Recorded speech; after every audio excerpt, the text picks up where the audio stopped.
Hi guys, welcome or welcome back again. Today we are going to discuss about one of the very important question of 5th sem physics, that is quantum theory of Raman effect. So basically ఈరోజు మనం వీడియోలో quantum theory of Raman effect గురించి discuss చేయబోతున్నాం. But before that, what if I tell you just 4 videos of full syllabus explanation, that too within 10 hours, మీరు exam preparation అనేది finish చేయొచ్చు అంటే ఎట్లా అనిపిస్తుంది? సౌండ్స్ అమేజింగ్ కదా. 80-20 ప్రిన్సిపల్ అని ఒకటి ఉంటుంది. That is 20% of the efforts gives you the 80% results అనేసి either it is exam or relationships or whatever the work you are doing. Maximum కొంచెం పార్ట్లో నుంచే మనకి ఎక్కువ రిజల్ట్స్ వచ్చే థింగ్స్ అనేవి ఉంటాయి. సో అట్లనే మన సిలబస్లో కూడా ఉన్న వర్డ్ టు వర్డ్ నేర్చుకునే దానికంటే కూడా కొంచెం థింగ్స్ని నేర్చుకుంటే ఈజీగా పాస్ అయ్యి కొంచెం ఎక్కువ స్కోర్ చేయడానికి ఉంటుంది కదా. దట్ ఈస్ స్మార్ట్ ప్రిపరేషన్ అనుకుంటాం. సో అలాగా ఏదైతే ఇంపార్టెంట్ టాపిక్స్ ఉంటాయో అవి అండ్ కొన్ని ఎక్కువ టాపిక్స్ని కవర్ చేసుకుంటూ మొత్తం సిలబస్ కవర్ అయ్యేటట్టు మనం 4 యూనిట్స్ 4 వీడియోస్ చేసినాం అండ్ పీడిఎఫ్స్ కూడా ఉంటాయి. సో చాలా మినిమల్ ఎఫర్ట్స్తో మనం మొత్తం ఎగ్జామ్ ప్రిపరేషన్ అనేది చాలా తక్కువ టైంలో క్లోజ్ చేసేటట్టు. దట్ ఈస్ చూడండి, మీరు ఇప్పుడు ఒక్కొక్క వీడియో చూసి ఒక్కొక్క క్వశ్చన్ ప్రిపేర్ అయ్యి ఎంత టైం తీసుకుంటుంది మీకు. అదంతా లేకుండా మనం కాలేజ్కి వెళ్ళి 6 months ఏదైతే చేస్తామో అది జస్ట్ 10 hours చేసేటట్టు చాలా తక్కువ ఎఫర్ట్తో సిలబస్ని ఫినిష్ చేసుకోవడానికి ఆ పెయిడ్ క్లాసెస్ వీడియోస్ అనేవి ఉన్నాయి. సో డిస్క్రిప్షన్ అండ్ కామెంట్ బాక్స్లో లింక్స్ ఉన్నాయి. ఇంట్రెస్ట్ ఉన్న వాళ్ళు జాయిన్ అవ్వచ్చు. అండ్ ఆల్సో జాయినింగ్ ప్రాసెస్ గురించి ఏమైనా డౌట్స్ ఉన్నా కూడా మీకు అదే వెబ్సైట్లో ఒక వీడియో ఉంటుంది. దట్ ఈస్ ఎట్లా అడ్మిషన్ ఫీ పే ఎలాగుంటుంది, మీకు ఎట్లా వీడియోస్ అనేవి వస్తాయి అనే దానిపైన.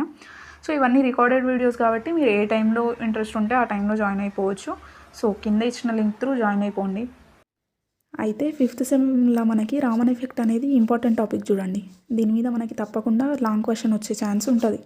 అయితే లాంగ్ క్వశ్చన్ అనేది 2 డిఫరెంట్ క్వశ్చన్స్ ఉంటాయి రామన్ ఎఫెక్ట్కి సంబంధించి. ఏంటవి అని అంటే explain quantum theory of Raman effect అని ఒక క్వశ్చన్ ఉంటుంది. ఇదైనా రావచ్చు, లేదంటే రామన్ ఎఫెక్ట్కి సంబంధించి what is Raman effect, describe experimental setup used in Raman effect అని చెప్పేసి ఇంకొక క్వశ్చన్ ఉంటుంది.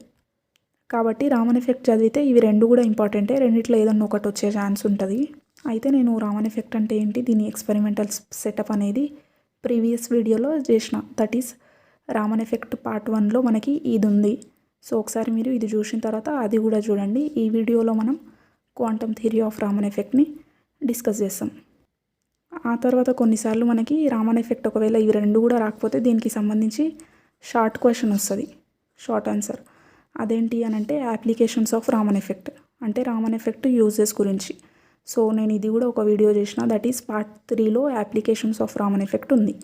సో మీరు రామన్ ఎఫెక్ట్ క్వశ్చన్ చదువుతుండ్రు అని అంటే తప్పకుండా ఇవి 3 క్వశ్చన్స్ ప్రిపేర్ అయితేనే మీకు యూజ్ ఉంటుంది. కాబట్టి మీరు ఆ 3 వీడియోలు చూసే ప్రయత్నం చేయండి. ప్లేలిస్ట్లో ఉంటుంది 5th sem physics important question అనే ప్లేలిస్ట్లో.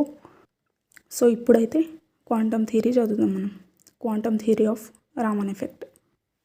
సో అయితే క్వాంటమ్ థియరీ కంటే ముందు జస్ట్ రామన్ ఎఫెక్ట్ ఒకసారి చిన్నగా రీకాల్ చేసుకుంటే ఏంటి చూడండి. జస్ట్ రామన్ ఎఫెక్ట్ ఏం చెప్తుంది, ఏదన్నా ఒక monochromatic source of light, monochromatic అని అంటే సింగిల్ వేవ్ లెంత్ ఉన్న లైట్ ఏదన్నా ఒక లిక్విడ్ మాలిక్యూల్ పైన ఇన్సిడెంట్ అయిందనుకోండి, అయితే ఇది అన్ని డైరెక్షన్స్లలో స్కాటర్ అవుతుంది ఈ ఇన్సిడెంట్ లైట్ అయినప్పుడు.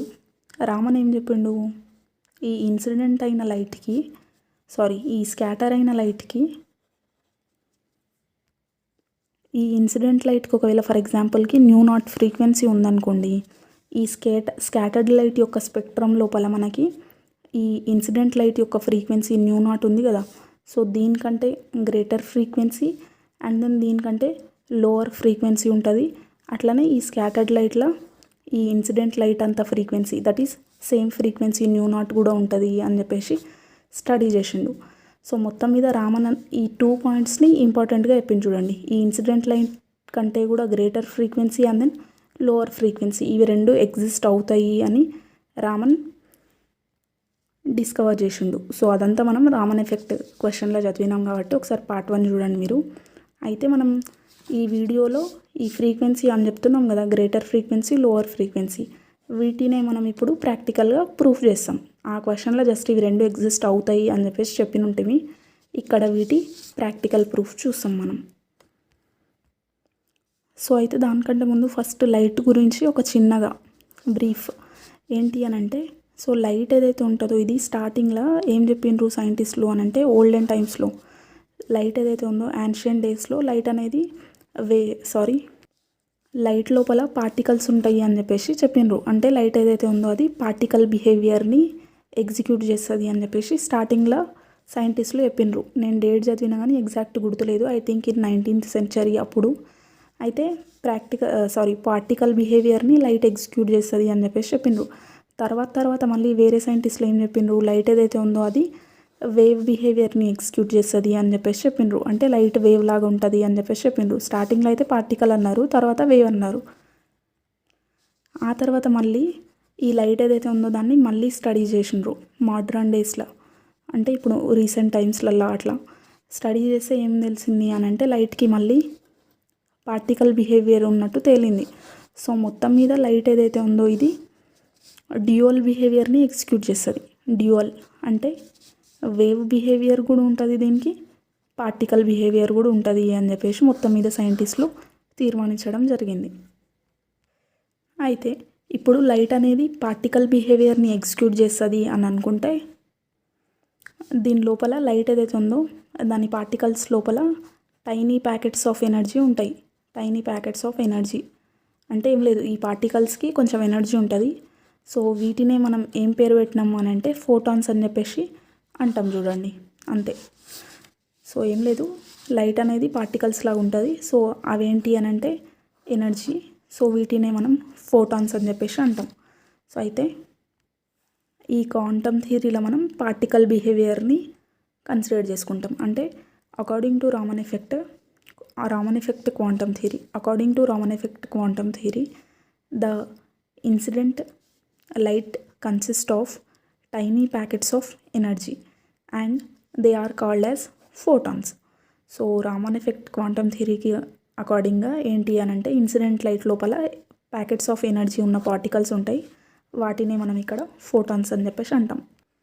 And the energy of photon is h nu. So ఈ ఫోటాన్స్కి ఎంత ఎనర్జీ ఉంటుంది అని అంటే హెచ్న్యూ అమౌంట్ ఆఫ్ ఎనర్జీ ఉంటుంది.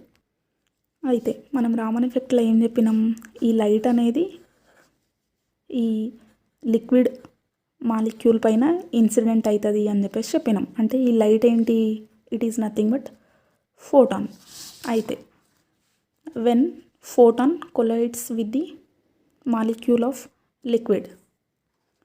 సో అయితే ఈ ఫోటాన్ అనేది లిక్విడ్ మాలిక్యూల్ని కొలైడ్ చేసింది అనుకోండి, కొలైడ్ చేస్తే ఇక్కడ 3 type ఆఫ్ ఎఫెక్ట్స్ పాసిబుల్ అవుతాయి. ఏంటి అని అంటే ఈ ఫోటాన్ దీన్ని కొలైడ్ చేసి జస్ట్ డిఫ్లెక్ట్ అవ్వడం, అంటే జస్ట్ కదలడం. సో అలాగా డిఫ్లెక్ట్ అవ్వడం అనైనా జరుగుతుంది. లేదంటే ఈ ఫోటాన్ దగ్గర ఇప్పుడు హెచ్న్యూ అమౌంట్ ఆఫ్ ఎనర్జీ ఉందని చెప్పుకున్నాం కదా, ఉంటే ఈ మాలిక్యూల్ ఏదైతే ఉందో ఇప్పుడు ఈ మాలిక్యూల్ అనేది ఈ ఫోటాన్ దగ్గర ఉన్న హెచ్న్యూ అమౌంట్ ఆఫ్ ఎనర్జీ నుంచి కొంచెం తీసుకుంటే తీసుకోవచ్చు. లేదంటే ఒకవేళ ఈ మాలిక్యూల్ దగ్గర కూడా కొంచెం ఎనర్జీ ఉంటుంది కదా, ఆ ఎనర్జీనే ఫోటాన్కి ఇవ్వనన్నా ఇస్తుంది. సో ఈ విధంగా మనకి ఫోటాన్ అనేది దీన్ని హిట్ చేసినప్పుడు 3 type ఆఫ్ ఎఫెక్ట్స్ అనేవి పాసిబుల్ అవుతాయి. సో అదే ఇక్కడ చెప్పినాం చూడండి, when photon collides with molecule of liquid 3 types of effects May takes place. The molecule May deflect the photon. So photon వచ్చి మాలిక్యూల్ని కొలైడ్ చేసినప్పుడు ఈ మాలిక్యూల్ అనేది ఈ ఫోటాన్ ఏదైతే ఉందో దీన్ని డిఫ్లెక్ట్ చేయొచ్చు. So the molecule May deflect the photons. లేదంటే సెకండ్ కేస్లో ఏం చేస్తుంది, the molecule May absorb some part of energy of photon. So photon దగ్గర ఉన్న ఎనర్జీ లోపల నుంచి కొంచెం ఎనర్జీని ఈ మాలిక్యూల్ అనేది అబ్జర్వ్ చేయొచ్చు. లేదంటే the molecule may impart some part of their energy to photon. So molecule దగ్గర ఉన్న ఎనర్జీని కొంచెం ఎనర్జీని ఫోటాన్కి ఇవ్వనన్నా ఇవ్వచ్చు, అంటే ఇంపార్ట్ చేయడం. సో డిఫ్లెక్షన్ అన్న అవుతుంది, లేదంటే అబ్జార్ప్షన్ అన్న అవుతుంది, లేదంటే ఇంపార్ట్ చేయడం జరుగుతుంది. సో ఈ 3 ఎఫెక్ట్లలో ఎనర్జీకి సంబంధించి ఉన్నాయి. So that is energy absorption, energy impartition ఇలాగా. సో అయితే ఇప్పుడు మనం ఈ ఎనర్జీని స్టడీ చేస్తాం. మనం ఫర్దర్గా స్టడీ చేసిన తర్వాత నార్మల్గా ఈకి ఫార్ములా ఏంటి, ఈ ఈజ్ ఈక్వల్ టు హెచ్న్యూ కదా. సో నార్మల్గా అట్లా మనకి ఫ్రీక్వెన్సీ అనేది వస్తుంది. ఈ ఈజ్ ఈక్వల్ టు హెచ్న్యూ అనేది నార్మల్ ఫార్ములా చూడండి, ఇక్కడ కాదు అది. So normal formula. సో దీన్ని బట్టి మనకు మొత్తం మీద ఎనర్జీ అనేది ఫ్రీక్వెన్సీతో లింక్ అయి ఉంది కాబట్టి ఎనర్జీ స్టడీ చేసిన తర్వాత ఫ్రీక్వెన్సీ కూడా మనం స్టడీ చేస్తాం. సో చూద్దాం. If E1 V1 and nu1 are energy, velocity, frequency of molecule before collision and E2 V2 nu2 are after collision. So బేసిక్గా ఏం లేదు, మాలిక్యూల్ అని చెప్పుకున్నాం కదా, లిక్విడ్ మాలిక్యూల్. సో అయితే దీని దగ్గర ఫస్ట్ కొలిజన్ కంటే ముందు ఎనర్జీ, వెలాసిటీ, ఫ్రీక్వెన్సీ అనేవి E1 V1 nu1 అని కన్సిడర్ చేస్తున్నాం. ఆ తర్వాత ఆఫ్టర్ కొలిజన్ ఆ మాలిక్యూల్ ఏదైతే ఉందో దానికి E2 V2 nu2 అంటే E2 అనేది ఎనర్జీ, V2 అనేది వెలాసిటీ, nu2 అనేది ఫ్రీక్వెన్సీ అని చెప్పేసి అనుకుంటున్నాం. అయితే according to law of conservation of energy, law of conservation of energy ఏం చెప్తా చెప్పండి? The total energy of the system before collision is equal to energy of the system after collision అని చెప్పేసి చెప్తుంది లా ఆఫ్ కన్జర్వేషన్ ఆఫ్ ఎనర్జీ. అయితే ఇక్కడ మనం molecule consider చేస్తున్నాం కాబట్టి ఆ మాలిక్యూల్లోకి సంబంధించిన ఎనర్జీస్ ఏవైతే ఉన్నాయో అవి before collision and then after collision same ఉంటాయి. కాబట్టి మనం అదే ఇక్కడ కన్సిడర్ చేస్తున్నాం. So E1 plus half mv1² అంటే ఇది బేసిక్గా kinetic energy. So particle molecule ఏదైతే ఉందో దానికి సంబంధించిన ఎనర్జీస్ అన్నీ సమ్మేషన్ చేస్తే దాని లోపల ఉన్న టోటల్ ఎనర్జీ తెలుస్తుంది కదా మనకి. కాబట్టి దీనికి సంబంధించిన కైనెటిక్ ఎనర్జీ ఇవన్నీ యాడ్ చేస్తున్నాం. సో ఇవి బిఫోర్ కొలిజన్ ఏంటి? E1 plus half mv1² plus hν1 is equal to after collision ఏమేమి ఎనర్జీస్ ఉంటాయి దాని దగ్గర? E2 plus half mv2² plus hν2. So ఇప్పుడు ఒకవేళ కేస్ 1లో టెంపరేచర్ ఏదైతే ఉందో అది కాన్స్టెంట్గా ఉందనుకోండి, దట్ ఈస్ టెంపరేచర్ అనేది చేంజ్ అవ్వలేదు. So if there is no change in temperature, kinetic energy remains constant. So temperature change అవ్వకపోతే కైనెటిక్ ఎనర్జీ అనేది కాన్స్టెంట్ ఉంటుంది. కాబట్టి మనం ఏం రాయొచ్చు? Kinetic energy before collision is equal to kinetic energy after collision అని చెప్పేసి రాయొచ్చు. Kinetic energy before collision is equal to kinetic energy after collision, that is constant. So kinetic energy అనేది కాన్స్టెంట్గా ఉంది కాబట్టి ఏం తీసుకోవచ్చు మనం? Half mv1² is equal to half mv2² అని తీసుకోవచ్చు. That is kinetic energy before collision is equal to after collision. So ఇప్పుడు నేను దీన్ని ఈక్వేషన్ నెంబర్ 2 అనుకుంటే ఇంతకుముందు మనం ఎనర్జీస్కి సంబంధించి ఒక ఈక్వేషన్ డెరైవ్ చేసినాం. ఈక్వేషన్ రాసుకుని ఉంటుంది ఎనర్జీకి సంబంధించి లా ఆఫ్ కన్జర్వేషన్ నుంచి. సో అదేమొచ్చింది? ఇది వచ్చింది. అయితే ఇప్పుడు ఏం చెప్పినాం మనం? ఈక్వేషన్ నెంబర్ 2లా half mv1² is equal to half mv2² చెప్పినాం. సో బేసిక్గా ఈ టర్మ్ ఈజ్ ఈక్వల్ టు ఈ టర్మ్. అయితే ఏం చేయొచ్చు మనం? నార్మల్గా ఈ ఈక్వల్కి లెఫ్ట్ హ్యాండ్ సైడ్ ఒక ఏ, రైట్ హ్యాండ్ సైడ్ ఒక ఏ ఉందనుకో, ఏం చేస్తాం మనం? ఈ ఏ క్యాన్సిల్ చేసి 1 ఈజ్ ఈక్వల్ టు 1 అని చెప్పేసి రాస్తాం నార్మల్గా. ఆ తర్వాత ఇది ఈ 1 ఇక్కడ పోతే 1 - 1 ఈజ్ ఈక్వల్ టు 0 అవుతుంది. లేదంటే ఈ ఏ ఈక్వల్ టు ఏ ఉంటే A minus A is equal to 0 అని చెప్పేసి రాయొచ్చు. సో నార్మల్గా ఏం లేదు, 2 టైమ్స్ ఈ ఈక్వల్కి 2 సైడ్స్ ఈక్వల్ టర్మ్స్ ఉంటే అది లాస్ట్కి వచ్చేసి దాని వాల్యూ 0 అయిపోతుంది. అంతే కదా, 0 అయిపోతుంది. కాబట్టి ఈ హాఫ్ mv1² హాఫ్ mv2²ని మనం ఫర్దర్గా సాల్వ్ చేసినా కూడా ఇది 2 ఈక్వల్ కాబట్టి 0 అయిపోతాయి. సో ఈ 2 టర్మ్స్ అనేవి నార్మల్గా క్యాన్సిల్ అయిపోతాయి. ఇదంతా స్టోరీ ఎందుకు, 2 క్యాన్సిల్ అయిపోతాయి అని చెప్పొచ్చు కదా.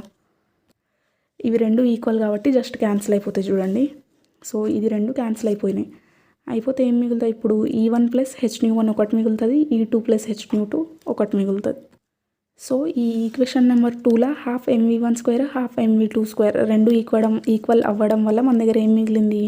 E1 plus hν1 is equal to E2 plus hν2 మిగిలింది. Just from equation number 1 and 2 ఇవి 2 క్యాన్సిల్ అయిపోయి ఇవి 2 మిగిలినాయి.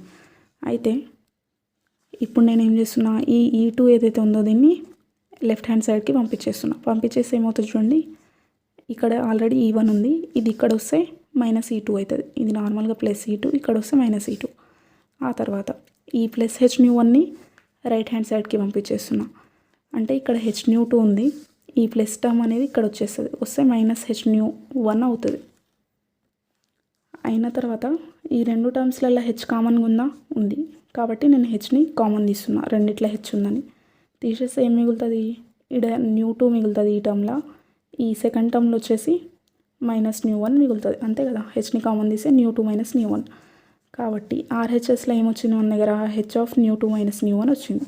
ఎల్హెచ్ఎస్లో E1 - E2 ఉంది. ఇది ఈక్వేషన్ నెంబర్ 3 అనుకుందాం. సో అయితే మనం స్టార్టింగ్లో 3 కేసెస్లో అనుకుని ఉంటుంది. ఏంటవి చూడండి.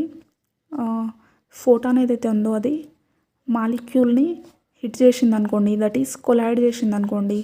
చేసే molecule May deflect the photon. So ఈ మాలిక్యూల్ ఏదైతే ఉందో ఇది ఫోటాన్ని డిఫ్లెక్ట్ చేయొచ్చు, లేదంటే ఈ మాలిక్యూల్ ఏదైతే ఉందో అది ఫోటాన్ నుంచి ఎనర్జీని అబ్జర్వ్ చేయొచ్చు, లేదంటే థర్డ్ కేసులో ఈ మాలిక్యూలే ఈ ఫోటాన్కి ఎనర్జీని ఇవ్వచ్చు, దట్ ఈస్ ఇంపార్ట్ చేయొచ్చు అని చెప్పేసి 3 కేసెస్లో అనుకుని ఉంటాం స్టార్టింగ్లో. 3 కేసెస్ పాసిబుల్ అని. అయితే ఈ ఫస్ట్ కేసులో మాలిక్యూల్ ఒకవేళ ఫోటాన్ని డిఫ్లెక్ట్ చేసింది అనుకోండి, చేస్తే ఏమవుతుంది? ఈ మాలిక్యూల్కి సంబంధించిన ఎనర్జీ అనేది చేంజ్ అవ్వదు. అంటే కొలిజన్ తర్వాత దీని ఎనర్జీ అనేది చేంజ్ అవ్వదు. So E1 is equal to E2 అవుతుంది. That is energy of molecule before collision is equal to energy of molecule after collision. అంటే ఈ మాలిక్యూల్ అనేది ఫోటాన్ని జస్ట్ డిఫ్లెక్ట్ చేసినప్పుడు E1 is equal to E2 అయినప్పుడు ఇప్పుడు ఈ ఈక్వేషన్ నెంబర్ 3 ఏమవుతుందో చూద్దాం. సో కేస్ 1లో E1 is equal to E2 అయితే మనం ఏం రాయొచ్చు? ఇప్పుడు E2ని నేను ఇక్కడ సైడ్ పంపించేసిన అనుకో, ఏమవుతుంది? E1 - E2 is equal to 0 అవుతుంది. అయినప్పుడు ఈక్వేషన్ నెంబర్ 3లో ఇది 0 అయినప్పుడు ఏంటి? H of nu two - nu one is equal to 0. So H of nu two - nu one is equal to 0. ఆ తర్వాత హెచ్ అనేది Planck's constant. So H cannot be 0. H అనేది 0 అవ్వదు. అవ్వనప్పుడు nu two - nu one is equal to 0 అవుతుంది. అయితే nu two - nu one is equal to 0 ఉంటే నేను ఏం రాయొచ్చు? ఇక్కడ ఉన్న ఈ -న్యూ1ని ఇక్కడ సైడ్ పంపించేసిన అనుకో, +న్యూ1 అవుతుంది. కాబట్టి న్యూ2 ఈక్వల్ టు న్యూ1 అని చెప్పేసి రాయొచ్చు. సో అదే నేను ఇక్కడ రాసిన E1 is equal to E2. Then ఏమొచ్చింది మనకి? న్యూ2 ఈక్వల్ టు న్యూ1 వచ్చింది. సో ఇప్పుడు ఈ స్కాటర్డ్ లైట్కి సంబంధించిన స్పెక్ట్రమ్ ఉంటుంది కదా, రామన్ ఎఫెక్ట్లో స్కాటర్డ్ లైట్కి సంబంధించిన స్పెక్ట్రమ్. సో దీని లోపల ఈ nu one is equal to nu two, that is the frequency before is equal to after collision. So ఇదేదైతే ఉందో ఇది అంటే స్పెక్ట్రమ్ లోపల ఒక పార్ట్. ఈ పార్ట్ని రేలేస్ స్పెక్ట్రమ్ పార్ట్ అని చెప్పేసి అంటాం. అయితే రామన్ అనే సైంటిస్ట్ ఈ ఇన్సిడెంట్ దానికంటే కూడా గ్రేటర్ అండ్ దెన్ లోవర్ ఫ్రీక్వెన్సీని ఫైండ్ అవుట్ చేసిండు. దీనికంటే ముందు సైంటిస్టులు అనేది ఈ ఇన్సిడెంట్ లైట్కి ఎంత ఫ్రీక్వెన్సీ ఉంటే స్కాటర్డ్ లైట్కి కూడా అంతే ఫ్రీక్వెన్సీ ఉంటుంది అని చెప్పేసి రేలే అని చెప్పేసి ఒక సైంటిస్ట్ ఫైండ్ అవుట్ చేసిండే. సో ఆయన పేరు మీద ఈ ఈక్వల్ ఉన్న ఫ్రీక్వెన్సీకి రేలేస్ స్పెక్ట్రమ్ అని చెప్పేసి అంటారు, అంతే. సో కాబట్టి E1 is equal to E2 ఉన్నప్పుడు ఇక్కడ మనకి న్యూ2 ఈజ్ ఈక్వల్ టు న్యూ1 అని చెప్పేసి వచ్చింది. ఆ తర్వాత E1 is less then E2 అయిందనుకోండి, ఎట్లయితుంది ఇది E1 లెస్ దెన్ E2 అని అంటే molecule observes energy from photon అయినప్పుడు అవుతుంది. అది ఎట్లా అని అంటే చూడండి, ఇనిషియల్గా మనం ఏమనుకున్నాం? E1 is equal to E2 అని చెప్పేసి అనుకున్నాం. E1 is nothing but the energy of photon and then E2 is nothing but the energy of molecule after the collision. Scattering కంటే ముందేమో ఫోటాన్ దగ్గర E1 ఉంది, స్కాటరింగ్ తర్వాత మాలిక్యూల్ ఏదైతే ఉందో దాని దగ్గర E2 ఉంది అని చెప్పేసి అనుకుని ఉంటుంది. అయితే ఒకవేళ ఈ మాలిక్యూల్ విత్ ఎనర్జీ E2 ఏదైతే ఉందో అది absorbs energy from photon. So ఈ ఫోటాన్ ఉండే కదా E1తోని, సో దీని దగ్గర నుంచి ఈ మాలిక్యూల్ E2 అనేది ఏం చేస్తుంది? ఎనర్జీని అబ్జర్వ్ చేసుకుంటుంది. సో ఎనర్జీని అబ్జర్వ్ చేసుకుంటే ఏమవుతుంది? E1 దగ్గరనేమో తక్కువ అవుతుంది, E2 దగ్గరనేమో ఎనర్జీ ఎక్కువ అవుతుంది. సో మనకి E1 is less then E2 అవుతుంది. E1 ఎందుకు లెస్ అయింది? E1 దగ్గర నుంచి ఎనర్జీ E2 తీసుకుంది, that is molecule observes energy from photon. And then case 3 కూడా ఒకటేసారి డిస్కస్ చేసి రెండు కలిపి డెరైవ్ చేద్దాం ఈక్వేషన్. అయితే కేస్ 3లో ఏమవుతుంది? Molecule gives energy to the photon. So molecule ఏదైతే ఉందో అది ఎనర్జీని ఫోటాన్కి ఇస్తుంది. అంటే సో ఇనీషియల్గా E1 and E2 are the energy of photon and then energy of molecule. అయితే ఇప్పుడు ఏం చేస్తుంది? మాలిక్యూల్ ఏదైతే ఉందో ఇది E2 అనేది మాలిక్యూల్ యొక్క ఎనర్జీ కదా. సో ఈ మాలిక్యూల్ ఏదైతే ఉందో ఇది ఎనర్జీ ఫోటాన్కి ఇస్తుంది. సో ఫోటాన్ దగ్గర ఆల్రెడీ E1 ఉండే, ఇది మళ్ళీ ఎనర్జీ ఇస్తుంది. సో మొత్తం మీద ఇప్పుడు ఈ ఫోటాన్ దగ్గర ఏమవుతుంది? ఎనర్జీ అనేది E1 plus some value, that is E1 is greater than E2 అవుతుంది. So energy of photon is greater than energy of molecule. ఎందుకు? ఫోటాన్కి మాలిక్యూల్ ఎనర్జీ ఇచ్చింది. సో మొత్తం మీద మనకి కేస్ 2కి E1 లెస్ దెన్ E2 వస్తుందని చెప్పేసి తెలిసింది. ఒకవేళ దీన్ని ఇట్లా వేరేలాగా రాయాలంటే in terms of E2 greater than E1 అని అయినా రాయొచ్చు. అండ్ దెన్ కేస్ 3లో వచ్చేసి E1 గ్రేటర్ దెన్ E2 అని వచ్చింది.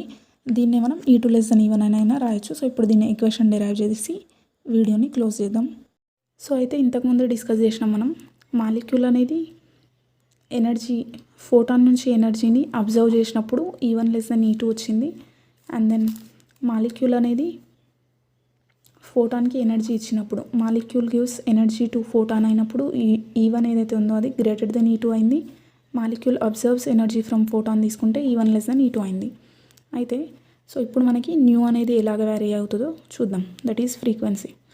So E1 less than E2 అయినప్పుడు E1 minus E2 less than 0 అని రాయొచ్చు. E2 ఇక్కడ వచ్చేస్తుంది.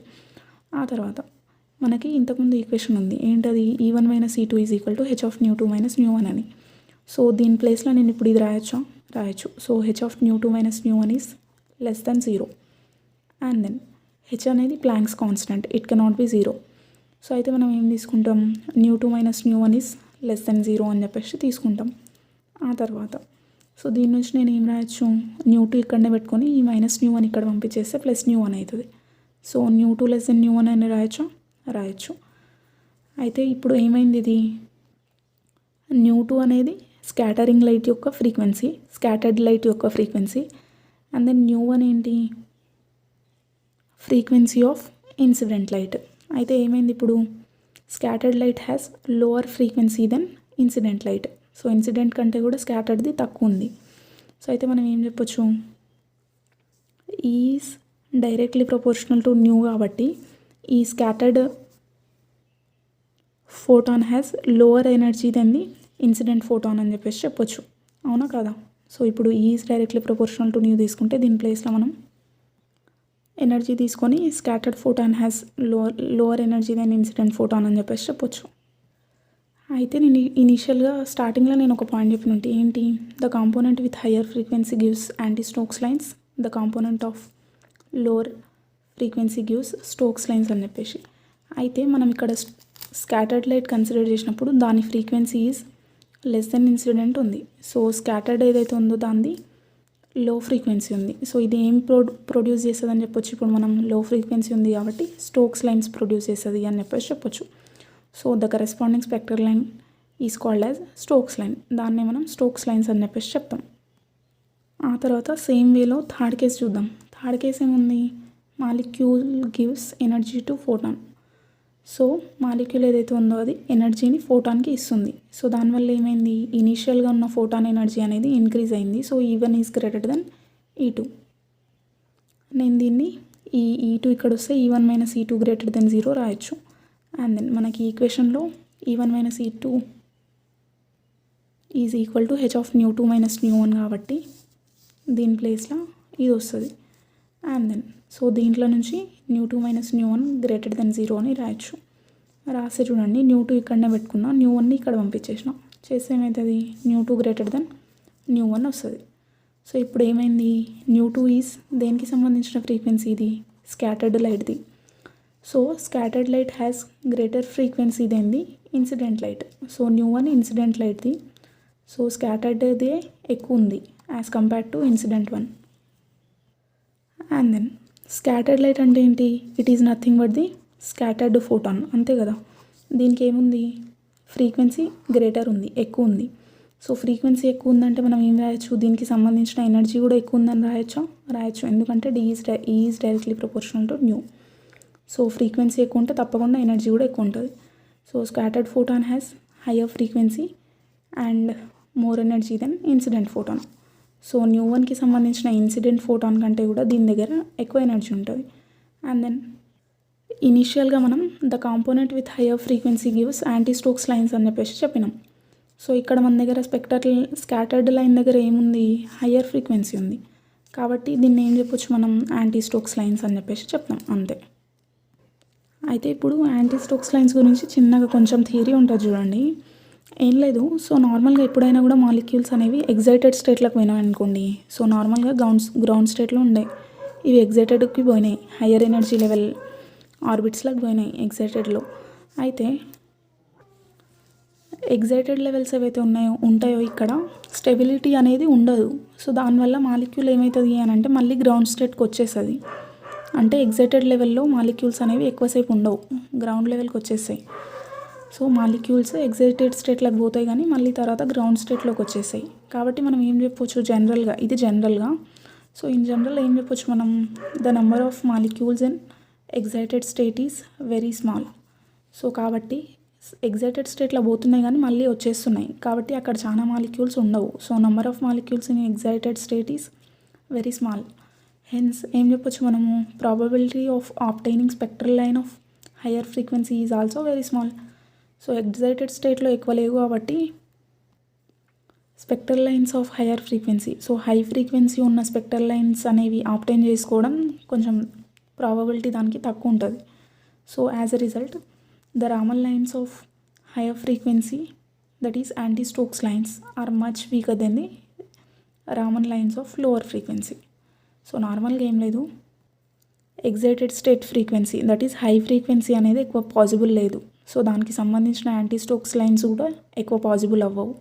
హై ఫ్రీక్వెన్సీ నుంచే కదా యాంటీ స్టోక్స్ వస్తాయి. సో ఇవి ఎక్కువ పాసిబిలిటీ లేదు దీనికి. కాబట్టి లోవర్ ఫ్రీక్వెన్సీ ఉన్న రామన్ లైన్స్ కంటే కూడా ఈ యాంటీ స్టోక్స్ లైన్స్ అనేవి వీక్ ఉంటాయి అంతే.